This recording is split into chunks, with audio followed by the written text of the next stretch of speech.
In this video, we'll talk about the basic transformations in Maya, which is translate, rotate, and scale, or move, rotate, and scale. For doing these three operations, we can actually use the three tools that we find in our toolbox: move, rotate, and scale.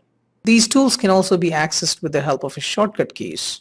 So I can simply press W, E, and R to get those three different tools.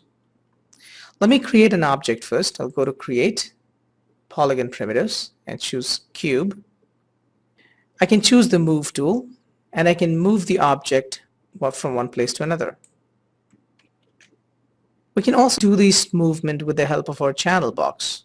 If I look in the channel box, I can see Translate XYZ, Rotate XYZ, and Scale XYZ. Scale value is by default 1, and all the others are 0. Now, if I want to move the object in X-axis, all I can do is just click here and move. If I want to move it in Y-axis, I can click here and move. If I want to move in two axes at the same time, I can choose somewhere here in the middle. Say, for example, I'm looking here in the other viewports. This is Z-axis. I don't want the object to move in Z-axis, but I want it to move in the two other axes.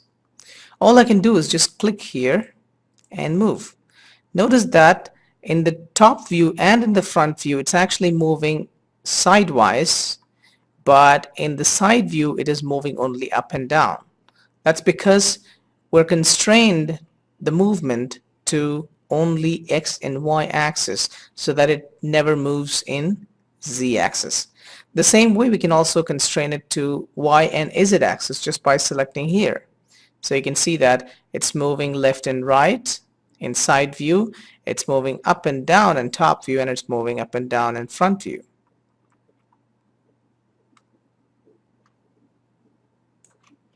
Okay, fine. If you want to move in all the views, you can just select in the middle and move, so that now you can see that in all the views we're actually seeing a movement in all the axes. And you can also visually see in our channel box that all the three axes are getting the change. Let's go ahead and select all of them and press 0 so that we'll bring it back to the default location. Let's try the rotation tool. So if I choose the rotation tool, now for rotation we also have the same color coding. So we have red, green, and blue, and we also have one big circle outside. So if I want to rotate in X-axis alone, I can just click here and rotate. You can see that the value in X-axis changes. Let me make the object a bit longer so that we can actually see the rotation. So let me just increase the height. Okay, nice. Now let me go back to my rotation tool. So now you can see that I'm rotating in X-axis alone.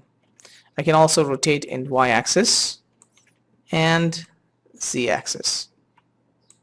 Now if I want to rotate an object with a free-form rotation in all the axes, I can click anywhere in the middle.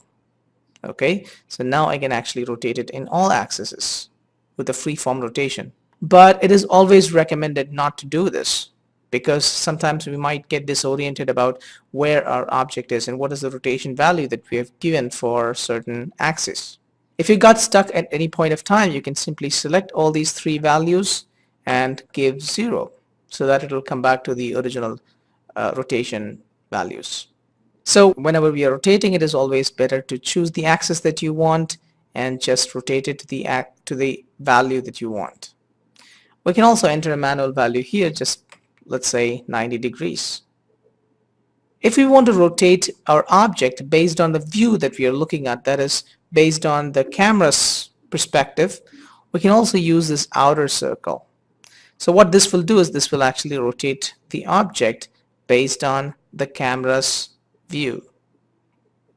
So if I change my camera like this, then the rotation axis will be totally different.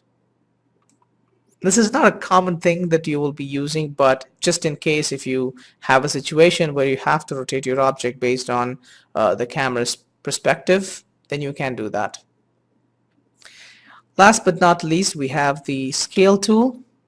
If I select the scale tool, we also have the three different axes. So if I want to scale it in only x-axis, I can select here and scale it. If I want to scale it only in y-axis, I can select here and scale it. If in only z-axis, then we can select the z-axis and scale. If you want to scale in all the axes, you can select from the center. If you want to scale in only certain two axes, you can just click here and you can scale like that. So this concludes this video on basic transformations.